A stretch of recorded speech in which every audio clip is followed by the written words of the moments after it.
할렐루야. 오늘은 하나님께서 복 주시기 위하여 거룩하게 구별하신 주일입니다. 거룩한 주일에 하나님 앞에 나오셔서 예배드리시는 여러분들에게 하나님의 은혜와 평강과 치유와 회복과 모든 축복이 함께 하시기를 주님의 이름으로 축원합니다. 아멘. 아멘. 한 주간도 평안하셨습니까? 네, 잘하셨습니다. 지난 한 주간 보면 날씨가 그냥 비가 쏟아졌다가 멈췄다가 더웠다가 그냥 변덕이 엄청 심했죠. 여러분 그런 가운데서도 평안하셨다면 여러분들의 믿음이 상당히 좋은 거예요. 여러분 평안도 믿음이 있어야 누립니다. 아무나 평안 누리는 거 아니에요. 그 평안한 마음으로 이 시간에 하나님 말씀도 잘 들을 수 있기를 축복합니다. 우리 7월의 말씀 외우셨습니까? 둘째 주까지 보고하는 거 알고 계셨어요? 오늘까지만 보고합니다. 올려주세요. 시작. 너희는 말씀을 행하는 자가 되고 듣기만 하고.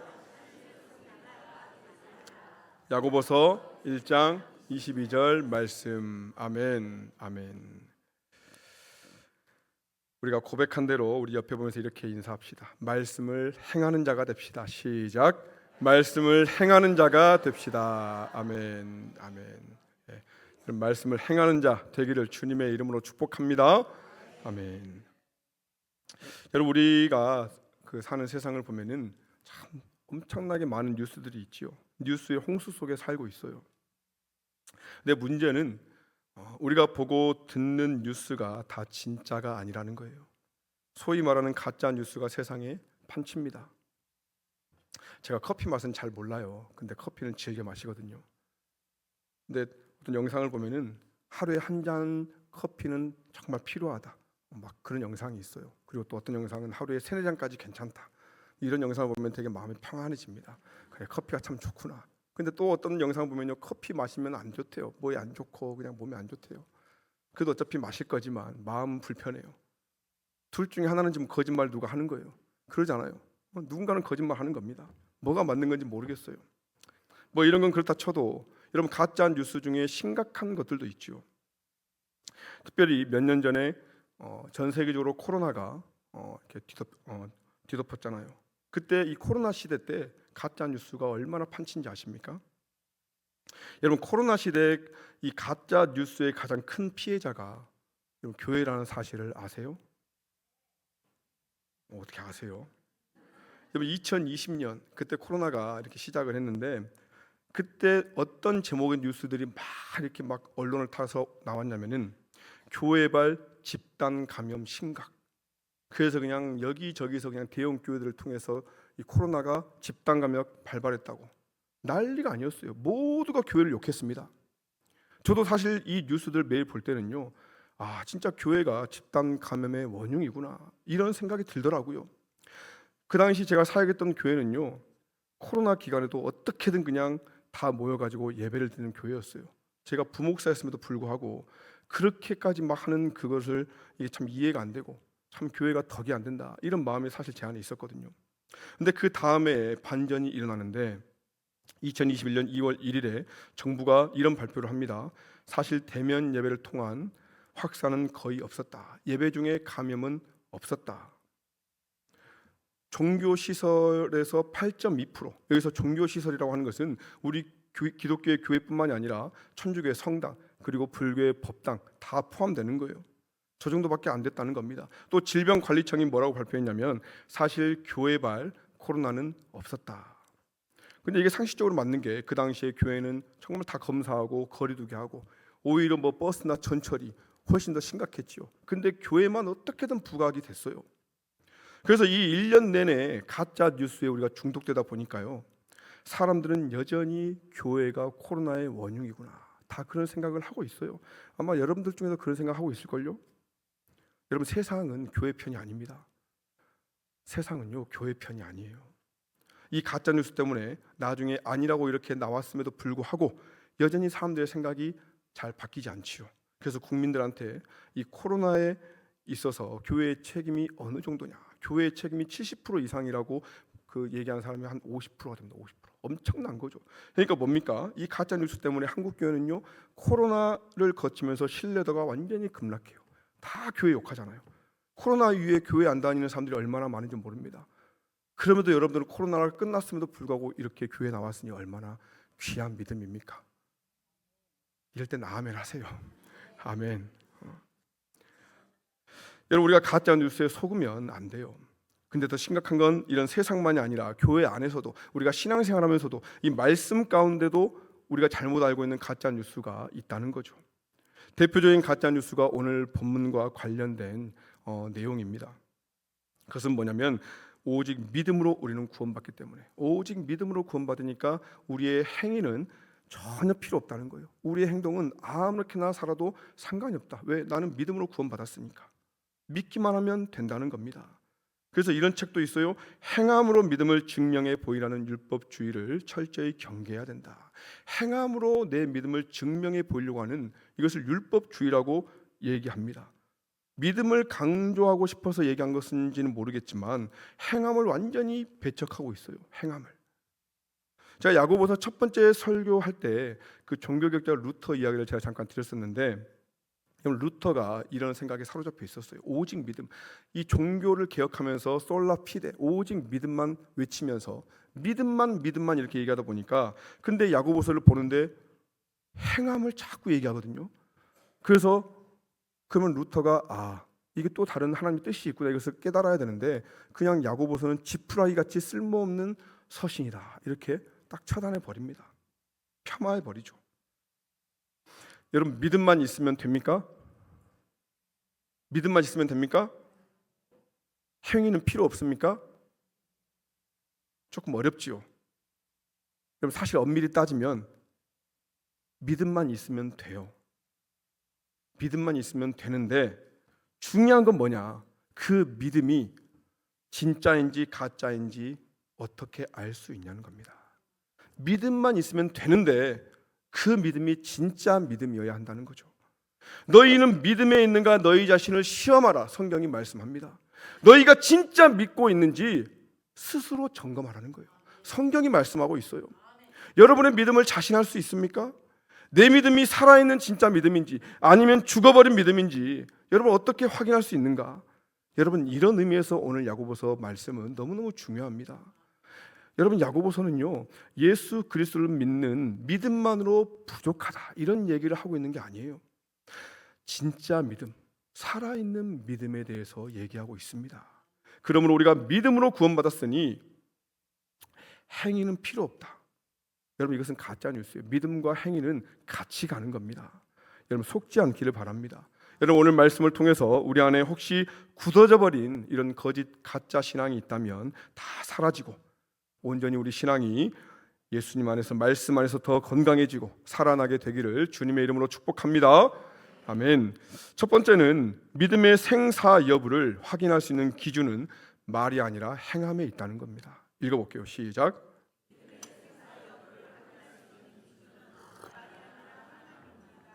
아멘. 그 믿음이 죽었는가 살았는가, 생사 여부 확인할 수 있는 것은 행함에 있습니다. 여러분, 어떤 사람이요 10년 전에 운전면허증을 땄어요. 근데 한 번도 운전하지 않고 장롱에 넣어둔 장롱 면허입니다. 그러면 이 사람이 운전하는 차를 여러분 탈 겁니까 안 탈 겁니까? 안 타죠. 우리 생명은 소중하니까. 누가 그 운전하는 차를 타겠습니까? 우리가 불안해서 다 안 타요. 여러분, 이 사람의 운전면허증은요 사실 아무 쓸모가 없는 거예요. 있기는 있는데 말로는 운전을 한다고 하지만 사실 운전 못해요. 그러니 면허증이 무슨 의미가 있겠습니까? 이거 면허증 죽은 겁니다. 여러분, 똑같은 거예요. 믿음이 있다고 말은 하는데 내가 행함이 없으면 그 믿음은요 아무 쓸모가 없대요. 본문 14절은 이렇게 말씀하죠. 14절 읽어봅시다. 시작. 내 형제들아, 만일 사람이 믿음이 있노라 하고 행함이 없으면 무슨 유익이 있으리요? 그 믿음이 능히 자기를 구원하겠느냐? 나 예수 믿어 말로 해놓고 아무런 행함이 없으면 그게 무슨 유익이 있으리요? 아무 유익이 없다는 거죠. 내가 말씀에 아멘 했는데 아멘 한 대로 전혀 살지 않는다면 그 믿음은 쓸모가 없다는 겁니다. 야고보가 현실적인 상황을 예로 듭니다. 15절 16절 보니까 만일 형제나 자매가 헐벗고 일용할 양식이 없는데 너희 중에 누구든지 그에게 이르되 평안히 가라, 덥게 하라, 배부르게 하라 하며 그 몸에 쓸 것을 주지 아니하면 무슨 유익이 있으리요? 여러분 그렇잖아요. 먹을 것도 입을 것도 없는 사람한테 그냥 말로만 평안히 가라, 아유 따뜻하게 해야지 하고는 그냥 돌려보내요. 그 사람이 어떤 마음이 들까요? 짜증나지 않겠어요? 말이나 말든가 이런 생각이 들잖아요. 아무 소용없다는 거예요. 말만 하는 것은. 여러분 우리 교회 다니는 사람들을 비하하는 말로요, 입만 살았다는 말을 많이 해요. 죽으면 뭐만 뜬답니까? 입만 둥둥 뜬대요. 저도 그런 얘기 들은 적 있습니다. 여러분 우리가 예수를 왜 믿는가? 예수를 왜 믿는가? 여러분 오늘 교회에 왜 나오셨습니까? 여러분 우리 믿음의 궁극적인 목적은요, 우리가 구원받았기 때문입니다. 우리가 예수를 믿는 이유는 예수를 믿어야 구원받고 천국 가기 때문에 예수 믿는 거죠. 그런데 행함이 없는 믿음은 그 믿음이 능히 우리를 구원하겠느냐 성경이 물어요. 구원 못한다는 거예요. 여러분 충격적인 말입니다. 내 믿음이 나를 구원하지 못한다면 그 믿음은 무슨 쓸모가 있습니까? 여러분 내가 실컷 예수를 믿는다고 생각하며 살았는데 눈 떠왔더니 지옥이에요. 여러분 어떡할 거예요? 여러분 다 가도 지옥은 가면 안 돼요. 여러분 그래서 17절이 말씀합니다. 이와 같이 행함이 없는 믿음은 뭐라고 합니까? 그 자체가 죽은 믿음이다. 죽은 것이다. 가짜 믿음이라는 거예요. 가짜 믿음. 여러분 행함이 없는 믿음은요, 한마디로 내가 예수를 믿는다고 나를 스스로 속이는 믿음이라는 거예요. 나는 믿는다고 생각했는데 안 믿었다는 거예요. 내 믿음이 살아있냐 죽었냐를 판단할 수 있는 건 오직 행함에 있어요. 여러분의 믿음이 죽은 믿음이 아니오 살아있는 믿음, 여러분을 구원에 이르게 하는 믿음이기를 축복합니다. 여러분 우리 삶에 있어서 가장 중요한 문제예요. 가장 중요한 문제. 여러분 우리의 믿음은 말에 있지 않습니다. 우리의 믿음은 행함에 있어요. 행동에 있습니다. 우리의 믿음을 점검할 수 있기를 축복합니다.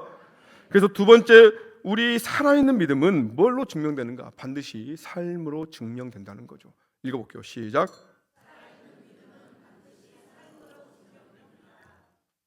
뭘로 증명된다고요?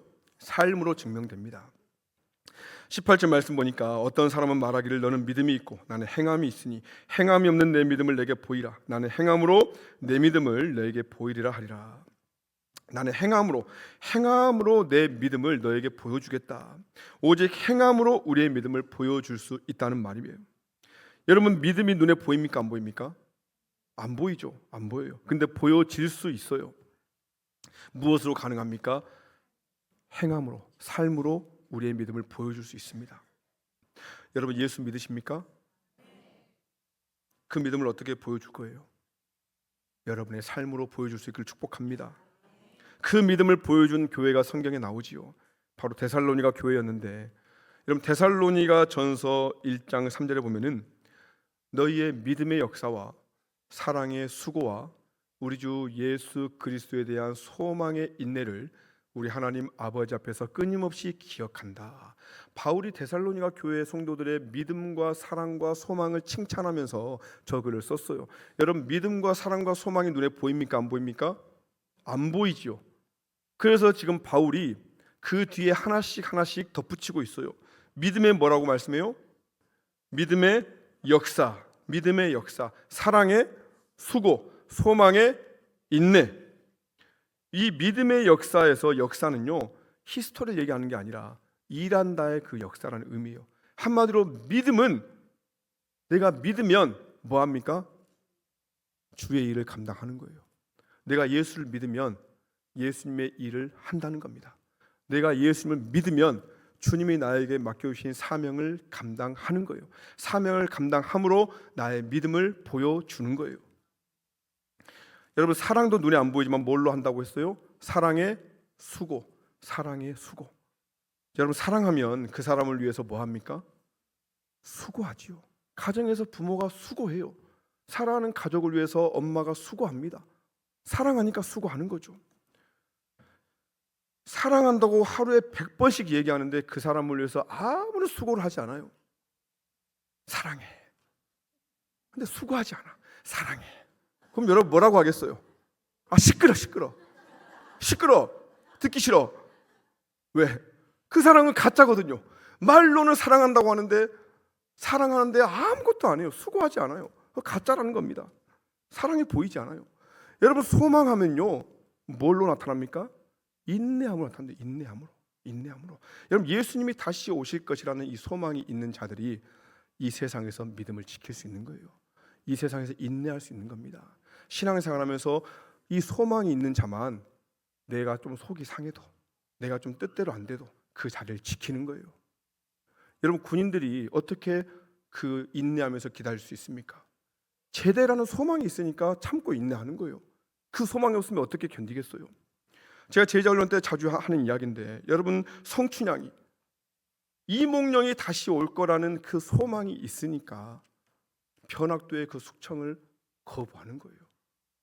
그 소망이 없으면 진작 변학도의 그 숙청을 받아가지고 그러지 않았겠어요? 여러분, 이 소망은 우리가 인내함으로 보여지는 거예요. 우리가 인내함으로.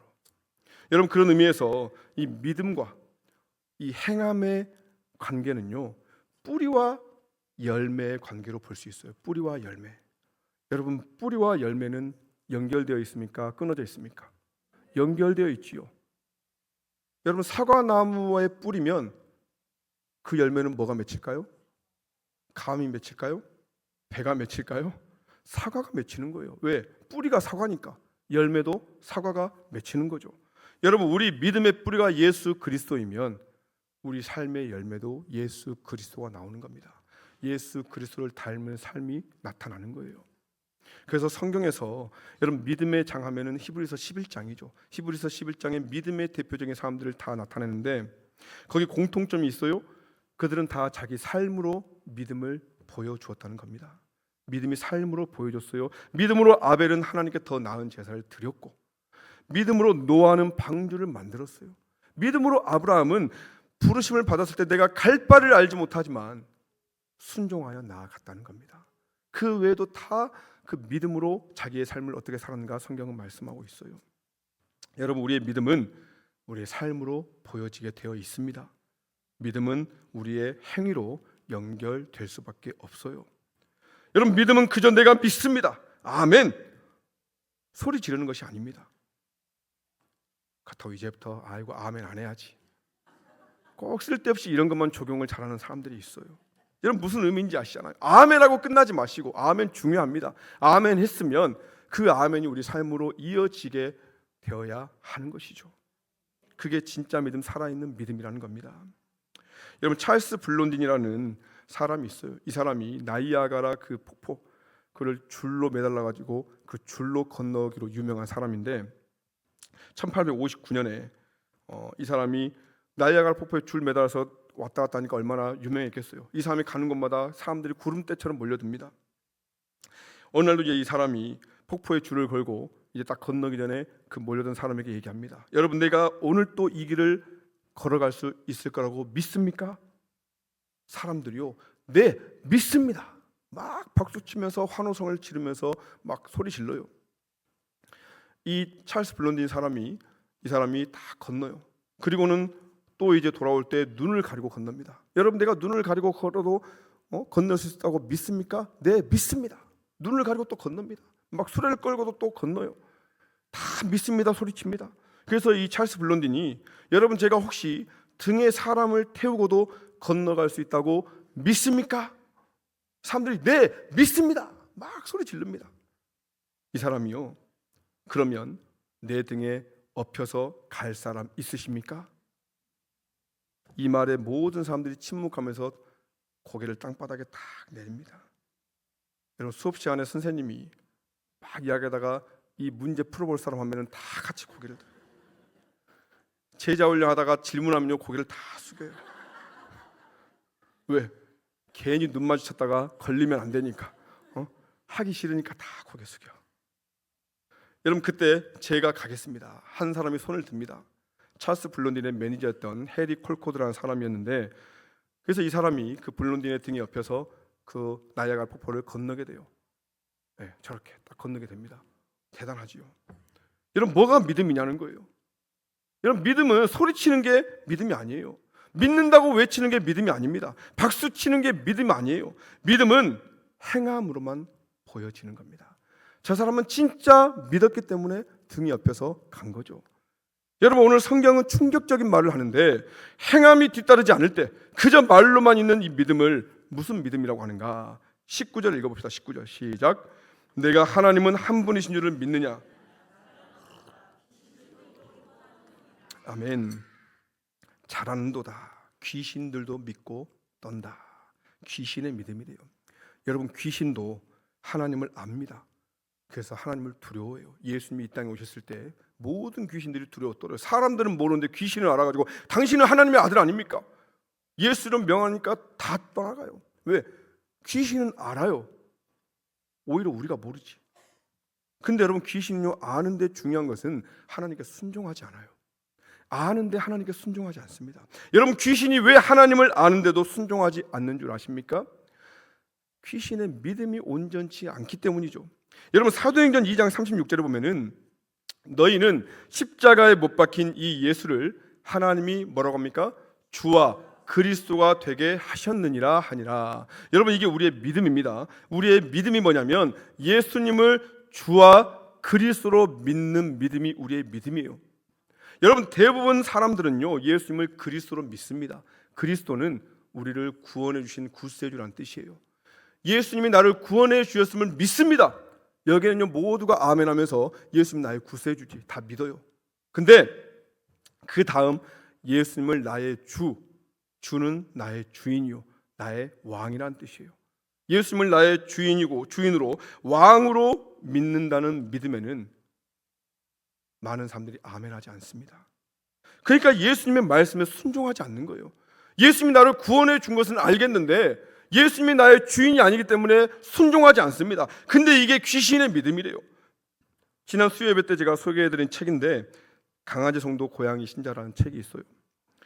이 책 제목을 통해서 알 수 있듯이 이 책의 저자가 강아지하고 고양이를 키우는데, 고양이하고 강아지 키워보시는 분들은 알겠지만 각각의 특징이 있잖아요. 그 특징을 성도들의 모습에 빗대어서 이제 풀어놓은 책인데, 먼저 여러분, 강아지 보면 얼마나 귀여워요. 이 강아지는요, 주인이 너무너무 잘해줄 때 이런 생각을 한대요.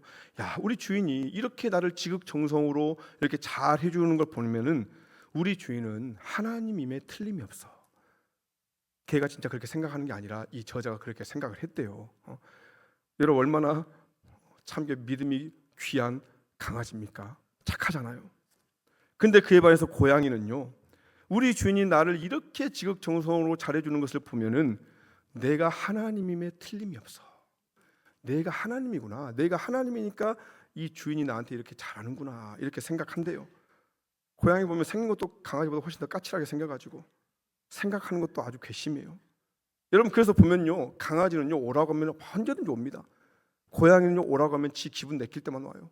지 기분 나쁠 때 안 와요. 왜? 지가 왕이니까, 지가 하나님이니까 안 와. 여러분, 이게 귀신의 믿음이라는 거예요. 하나님이 나를 구원해 준 것은 맞는데, 믿는데 그 하나님이 나의 주인은 아니에요. 그러니 순종이 안 됩니다. 여전히 내 감정, 내 뜻이 제일 중요해요. 여전히 내가 교회 나오고 여전히 내가 예수 믿는다고 하지만 내 감정이 너무너무 중요하고 내 입장이 너무너무 중요해서 내 상황이 받아들여지지 않을 때 예수를 떠나버리는 거예요. 여러분, 야고보 사도가 그래서 소리칩니다. 20절 말씀 보니까요, 아, 허탄한 사람아, 행함이 없는 믿음이 헛것인 줄을 알고자 하느냐. 그런 믿음은 헛것이라는 거예요. 여러분, 나의 믿음의 현 주소가 어디에 있습니까? 여러분, 예수님이 나의 구원자이심을 믿으십니까? 여러분, 거기에서 멈추면 안 돼요. 그 예수님이, 나를 구원해 주신 그 예수님이 나의 주인이십니다. 나의 왕이십니다. 여러분, 여기까지 갈 수 있기를 축복합니다. 여러분, 그럴 때에 우리의 삶이 바뀌어요. 여러분, 예수 믿기 전과 예수 믿은 후에 삶이, 이 믿음이 있을 때 달라지는 겁니다. 이 믿음이 진짜 믿음이요, 이 믿음이 우리를 살리는 믿음인 줄 믿으시기 바랍니다. 아멘. 마지막 세 번째, 그러므로 살아있는 믿음은 오직 순종으로 완성이 됩니다. 읽어볼게요. 시작.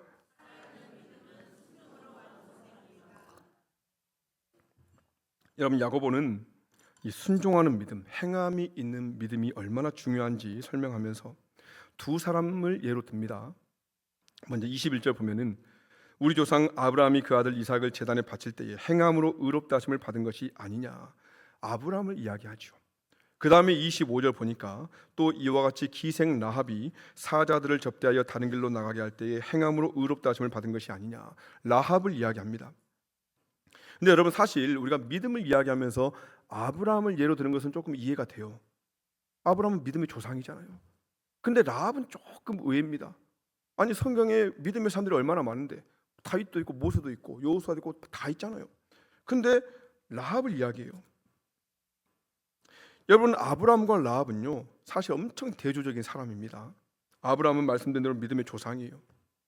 라합은 이방인입니다. 여러분, 아브라함은 그 당시 존중받던 남자였고요, 라합은 그 당시 존중받지 못하던 여자였어요. 여러분, 이 시대에 예수 믿는 여자분들은 얼마나 하나님께 감사해야 되는지 몰라요. 그래서 교회 여자들이 더 많나 봐요. 옛날에 태어났으면 수로 채워주지도 않았다고요. 제 얘기가 아니라 성경의 이야기예요. 그만큼 대조적이죠. 여러분, 아브라함은 부자였고요, 족장입니다. 여러분, 라합은요 가난한 창녀입니다. 여러분, 한마디로 세상적으로 가장 높은 사람과 가장 낮은 사람이 완벽한 대조를 이루죠. 닮은 게 하나도 없습니다. 근데 유일한 공통점이 있는데 그게 뭐냐면 그건 믿고 순종했다는 거예요. 순종의 믿음, 행함으로 그들은 다 의롭다함을 받았다는 겁니다. 여러분, 이 말씀은 아브라함같이 높은 사람도 라합같이 낮은 사람도 오직 행함으로, 다른 게 아니라 오직 행함으로, 순종함으로 그들의 믿음을 완성시켰다는 거죠. 여러분, 우리는 어쩌면 아브라함과 이 라합 그 중간 어딘가에 있는 사람들 아닙니까? 여러분, 그러므로 아브라함이 그리고 라합이 행함이 있는 믿음으로 의롭다 하심을 받고 그들의 믿음을 완성했다면 그들 사이에 있는 우리도 우리의 행함으로 우리의 믿음이 온전케 된다는 거예요. 우리의 순종이 뒤따를 때 우리의 믿음이 온전해지는 줄 믿습니다. 여러분, 이것이 오늘 설교 초반에 말씀드렸던 우리 신앙의 가짜 뉴스에 대한 부분을 해결해 주는데, 여러분, 아까 종교개혁자 루터 이야기 제가 잠깐 드렸지요. 이 루터가 가장 좋아했던 인물이 성경에 누구냐면 사도 바울이에요. 왜냐하면 사도 바울이 언뜻 보면 오직 믿음만 얘기하는 것 같거든요. 오직 믿음으로 구원받는다. 근데 말씀드린 대로 이 야고보는 행위를 강조하니까, 그래서 어떤 사람은 바울과 야고보의 신앙 사이에 모순이 있는 거 아니냐 이렇게 따지기도 해요.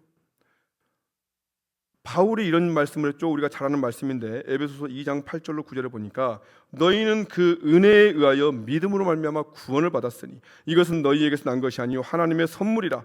뭐에서 난 것이 아니라고요? 행위에서 난 것이 아니니 이는 누구든지 자랑하지 못하게 합니다. 행위에서 난 것이 아니니, 이 말씀 때문에 바울이 믿음만 강조하는 것처럼 보여요. 근데 사실 바울이 여기서 얘기하는 이 믿음은요 구원받기 전의 믿음이에요. 구원받기 전에. 그러니까 우리가 구원받기 전에 우리는 오직 하나님의 은혜로만 구원받았어요. 우리의 행위로 구원받지 않습니다. 그렇잖아요. 우리가 뭐 잘해서, 우리가 뭐 똑똑해서 구원받은 게 아니에요. 오직 우리는 하나님의 은혜로, 전적인 은혜로 구원받았어요. 그러면 야고보가 말하는 믿음은 뭐냐? 구원받은 후의 믿음입니다. 하나님을 알고 난 후의 믿음이에요. 아브라함 이야기를 하면서 아들 이삭을 제단에 바치는 행위를 얘기했잖아요. 여러분, 아브라함이 아들 이삭을 바칠 때 아브라함이 하나님을 몰랐습니까? 알았어요. 이미 그 전에 하나님을 알았고, 아브라함의 믿음이 계속 미성숙해가지고 자기 아내를 누이라고 속이기도 하고, 하나님이 기다리라 했는데 기다리도 못해요. 그 하갈을 통해서 이스마엘 낳기도 하고 계속 넘어졌습니다. 그 과정을 통해서 아브라함의 믿음이 성숙해지는 과정 가운데 하나님이 아들 이삭을 바치라고 했고, 아들 이삭을 바침으로써 그의 그 믿음이, 그의 그 행위가, 그 행위를 통해서 그의 믿음이 온전해진 거죠. 여러분, 라합도 보면은 정탐꾼들을 목숨 걸고 숨겨준 이야기를 하는데, 라합이 하나님을 알기 전에 숨겨준 게 아니라 이미 라합은 여리고성에서 이야기를 다 들었어요. 이스라엘이 믿는 하나님이 홍해 바닷물을 다 마르게 하고 엄청난 기적을 통해서 애굽 군대를 몰살시켰음을 다 듣고는 그 여리고성 사람들이 그냥 그 하나님 이야기만 들으면 다 벌벌 떨었다고 얘기합니다. 그래서 라합이 뭐라고 합니까? 당신들이 믿는 하나님은 상천하지 하나님이다. 하늘로서도 땅에서도 유일하신 하나님이시다. 라합이 이 하나님을 알고 믿었기 때문에 그가 그 정탐꾼들을 숨겨준 거죠. 근데 다른 여리고성 사람들은 알고 믿었음에도 행위가 뒤따르지 않았어요. 그래서 멸망했지만 라합은 행위가 뒤따랐기 때문에 그의 믿음이 온전해진 겁니다. 여러분, 사실 바울도 은혜로만 구원받는다고 얘기했지만 구원받은 성도들을 향해서는 뭐라고 얘기했냐? 순종을 얘기했어요. 바울도 순종을 얘기했어요. 빌립보서 1장 27절 보면은 오직 너희는 그리스도의 복음에 합당하게 생활하라. 구원받았으면 이제는 합당하게 생활하라는 거예요. 에베소서 2장 10절입니다. 우리는 읽어봅시다. 시작. 우리는 그가 만드신 바라 그리스도 예수 안에서 선한 일을 위하여 지으심을 받은 자니 이 일은 하나님이 전에 예비하사 우리로 그 가운데서 행하게 하려 하심이니라. 여러분, 우리는 그가 만드신 바다, 우리가 하나님의 은혜로 구원받았으면 이제는 우리는 예수 안에서 선한 일을 위하여 지으심 받은 존재라는 거예요. 그래서 우리는 예수님 안에서 행하라는, 이게 바울이 얘기하는 거예요. 한마디로 뭡니까? 여러분, 야고보의 믿음과 바울의 믿음이 똑같은 거예요. 오직 순종으로 그 믿음이 완성된다는 거죠. 여러분, 흥미로운 사실은요, 이 성경이 얘기하는 믿음은 원래 충성이라는 단어와 똑같은 거예요. 우리 한국어로 이 믿음으로 번역된 단어가 헬라어로 보면 피스티스라는 단어인데요, 여러분, 이 피스티스라는 단어가 어디에서는 믿음으로 번역이 되고 또 다른 곳에서는 충성으로 번역이 됐어요. 예를 들어서 갈라디아서 5장에 보면 여러분들 잘 아시는 성령의 9가지 열매 나오죠. 5장 22절 보면은 오직 성령의 열매는 사랑과 희락과 화평과 오래 참음과 자비와 양선과 뭡니까? 충성과, 충성이 나와요. 저기 충성에 해당되는 단어가 피스티스입니다. 한마디로 믿음이에요. 믿음과 이렇게 얘기해도 똑같은 뜻이에요. 요한계시록 2장에 보면은 버가모 교회를 예수님이 칭찬하시는데요, 이렇게 얘기합니다. 요한계시록 2장 13절에 보니까 내가 어디에 사는지를 내가 아노니 거기는 사탄의 권자가 있는데라. 내가 내 이름을 굳게 잡아서 내 충성된 증인, 여기서 충성이라는 단어는 피스티스입니다. 안디바가 너희 가운데 곧 사탄이 사는 곳에서 죽임을 당할 때에도 나를 믿는 믿음을 저버리지 않았다. 여기서도 믿음인데 여기서는 믿음이라 번역되는데 똑같이 피스티스예요. 한마디로 똑같은 단어지만 어떤 데는 믿음으로, 어떤 데는 충성으로 번역이 됐어요. 이런 무슨 말입니까? 충성과 믿음은 같은 단어라는 거예요. 그래서 앞으로 우리가 성경을 읽을 때 믿음이라는 단어가 나오면 충성을 대신 넣어서 읽어보세요. 아무 이렇게 뜻이 오히려 더 잘 이해가 될 때가 많이 있어요. 그러니까 성경이 말하는 믿음은 곧 충성입니다. 여러분, 충성은요, 우리가 알다시피 그 충성이라는 말 자체에 순종의 행위가 담겨져 있어요.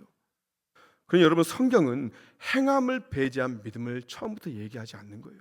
성경이 말하는 믿음은 행함이 포함된 믿음을 얘기하는 겁니다. 순종으로 믿음이 완성됨을 말씀하고 있는 거죠. 이야기 하나 얘기하고 말씀 마칠게요. 세계 제2차 대전 때 일어난 일인데요, 미국의 수송선 도체스토어, 이 도체스토어라는 이 수송선에 이제 904명의 이 병사들과 승무원을 태우고 이제 미국에서 유럽으로 향하는데, 그때 이제 그걸 보고 있던 독일 잠수함이 어뢰를 발사해가지고 이 도체스토어를 침몰시킵니다. 배가 엄청 크잖아요. 그래서 배가 크니까 시간이 이제 침몰하는데 시간이 좀 걸려요. 근데 이제 그 상황 가운데 이제 군들 사이에 목사님이 4분 계셔요. 군목이라 하죠. 군인 목사님들 4분이 이제 구명조끼를 나눠주는데요, 문제는 구명조끼가 좀 부족한 거예요. 그래서 이제 구명조끼를 나눠주다가 이 목사님들이 병사들에게 묻습니다. 자네 예수 믿는가? 안 믿는데요. 그러면은 그 안 믿는 병사에게 자기 구명조끼를 벗어주면서 이렇게 얘기합니다. 나는 예수 믿으니까 지금 죽어도 나는 천국 간다. 자네도 꼭 예수 믿어라. 이렇게 얘기하고 구명조끼를 다 넘겨줬대요. 그래서 이 4명의 군목들이 다 구명조끼를 건네주고 차가운 바다에서 생을 마쳤습니다. 이런 뭡니까? 믿으니까 할 수 있는 거예요. 여러분, 자기 생명 아깝지 않은 사람이 누가 있겠습니까? 죽음 앞에서 두려워 떨지 않은 사람이 누가 있겠어요? 하지만 이들이 예수를 믿으니까 할 수 있는 거예요. 믿으니까 행함으로 이어지는 겁니다. 그래서 미국에서는 이들을 4명의 군목이라고 부르면서 저렇게 보면 우표로도 만들고 저들을 기념하고 있어요. 여러분, 타이타닉 여러분 영화 보신 분들 아시겠지만 그 배가 침몰할 때 그 영화에서 보면은 믿는 사람들이 딱 손잡고 동그랗게 해가지고 막 찬양 부르잖아요. 그게 이 여기에서 가져온 내용이에요. 그 여기에서 여러분, 행함이 있는 믿음이 진짜 믿음이라는 거죠. 여러분, 말씀 마칠게요. 여러분, 우리는 믿음으로 구원받습니다. 맞아요. 맞지요. 근데 그 믿음이 진짜인지 가짜인지는 행함으로 증명이 됩니다. 진짜 믿음은 순종으로 온전해지는 거예요. 여러분, 한 주간도 내 믿음이 정말 살아있는 믿음인가 점검할 수 있기를 축복합니다. 그리고 내가 예수를 믿기 때문에, 예수님이 아무 공로 없는 나를 구원해 주셨기 때문에 우리의 삶이 행함으로 정말 순종으로 나아갈 수 있기를 주님의 이름으로 축원합니다.